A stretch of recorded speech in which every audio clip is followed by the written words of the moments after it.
Ryan. Today we have our guest Kendrick Perry, uh, current player in Europe. To start off, you played in the Summer League and the NBA G League. Uh, can you talk about what it was like? The environment, was it pretty cutthroat? Guys trying to get NBA contracts.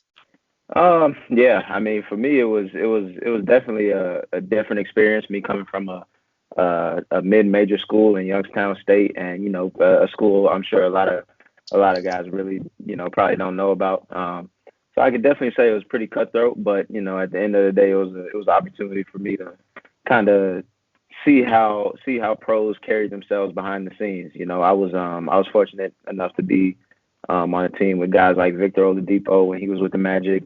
That was when they drafted Alfred Payton and Aaron Gordon. So just kind of seeing how those guys, you know, took care of their craft on and off the court. In that short period of time, I learned a lot. So it was a decent experience. And then with the G League, you could definitely say that's cutthroat because everybody wants that call up, right? That's primarily what guys in the G League are for.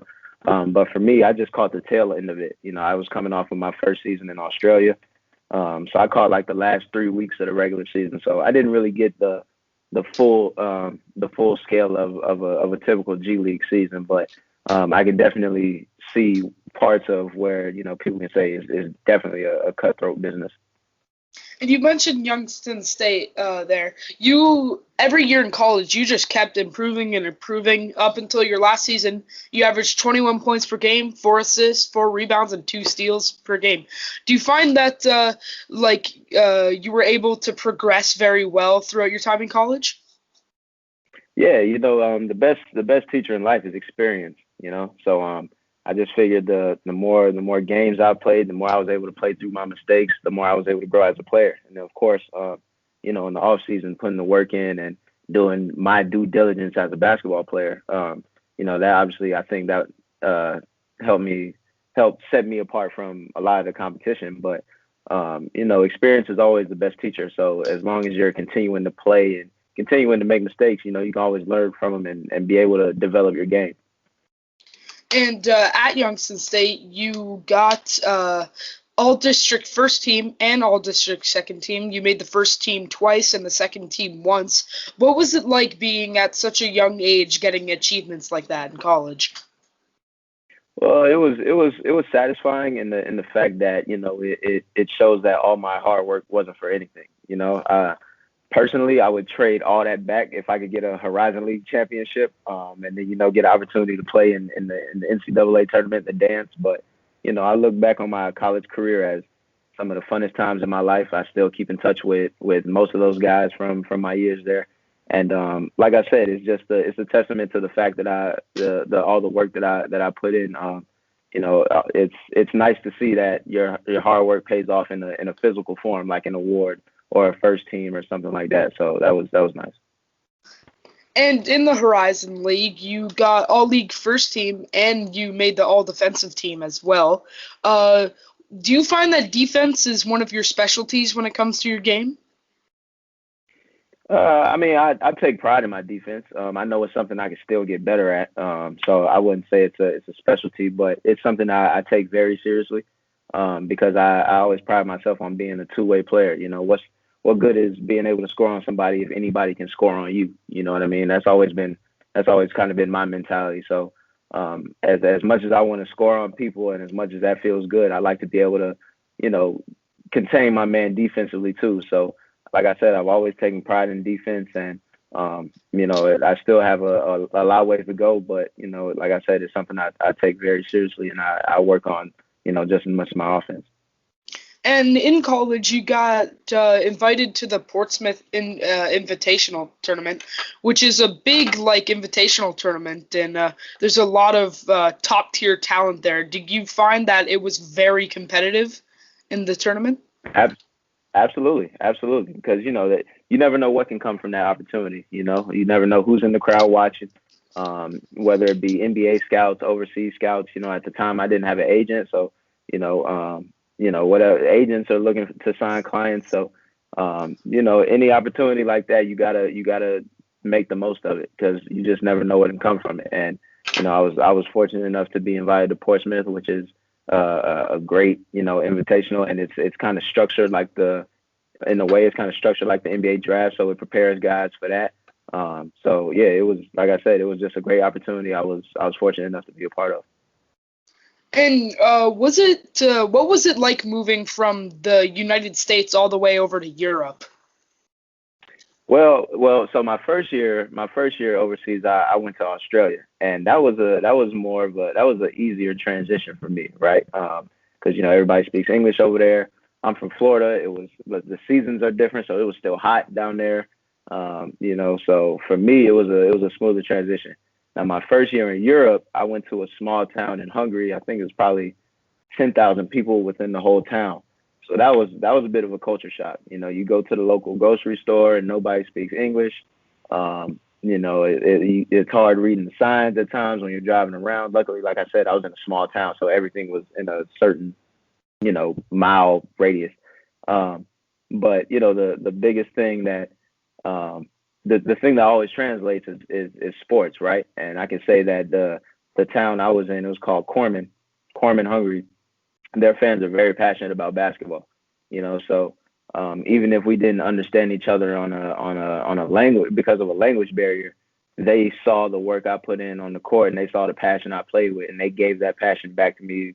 And not just me, but my teammates as well, by showing up at the games, cheering their hearts out. And we had a good run that year. Unfortunately, I had to leave early to get my knee taken care of. I had a knee situation I had to deal with, but it was a eye opener for sure. But I still look back at those first couple months in Europe with great satisfaction. And speaking on that knee injury, you've faced adversity through injuries and stuff like that. Have you found that that's made you a better player, more open to like even the dangers of playing a sport like basketball? I mean, for sure. It's as messed up as it is and as unfortunate as it is. You have to be able to see the silver lining in everything. So I've been fortunate enough to be able to have a great support system around me to where, I didn't let the circumstance I was in at the time affect my mood. That was just whether it be my brother or my parents, they just weren't going to allow me to, feel sorry for myself. And, when you take that aspect of it from sports and you relate it to life, no matter what life throws at you, you have to just know that you're stronger than whatever the circumstance may be, because you're gonna get through it. It's not gonna last forever, but it just depends on how sharp your mind is and how willing you are to attack each day with that mindset. That shows how fast you'll be able to get through it. And on your current team, your teammate Roko Jukic has played in the NBA before and is a longtime veteran in Europe. Do you find that his veteran leadership and experience is like helps your team grow and be more ready for those times when there's bright lights, all eyes are on you? You got to make a clutch shot or something. Do you find that he's helped you guys be able to do exceed at those moments? So what's funny? So he actually just left us not too long ago to return to his hometown team, which we actually play tomorrow. We play against them tomorrow. So for one, it's going to be nice to see him again, and he's getting the opportunity to play back home, which I knew he really wanted to do before he retired. But to speak about his career and how he is as an experienced veteran, he was one of the guys whose brain I was picking every day, just trying to learn about how to be a veteran playmaker. This is my 7th year, so I'm far from a rookie, but at the same time, I know that I still have a lot more to learn. And when I have someone that like Roko with me on the sideline, it helps tremendously. And it's like you said, whether it's to calm guys down, whether it's to get guys going, whether it's to get, the right guy in the right spot at the right time, he's definitely helped me see things in a much clearer light. So, yeah, I can definitely say he's definitely helped my development. And I mean, obviously, I look forward to playing against him tomorrow. When you were growing up, did you have a favorite player that you tried to sort of model your game after? Yeah. I mean, when I look back at my favorite players, the three that really come to mind, one is Allen Iverson. I think when my if you ask me, gun in my head, if I had to pick one player, it would be Allen Iverson. And then obviously the late great Kobe Bryant. Um, just everything he stood for, on and off the court. And then that third one for me, it had to be Dwayne Wade. Just his. I remember I can't remember how old I was when the commercial came out, but he made a commercial that said, "Fall down 7 times, get up 8." And that was for me. That was like that always resonated with me because like I said before, life is gonna knock you down, and it's not about how many times you get knocked down, but it's about if you get back up.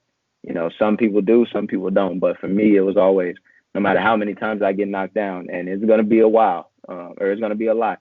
I'm always gonna make sure I do my best to get back up and keep it moving.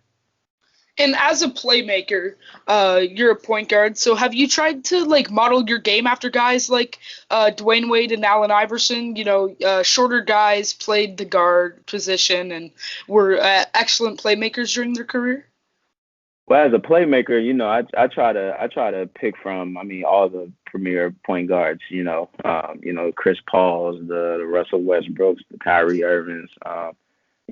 But for me, it was just taking little aspects of everybody's game and then seeing how I can translate that to my game. I didn't grow up saying I want to play just like Chris Paul, or I want to play just like John Wall or Damian Lillard.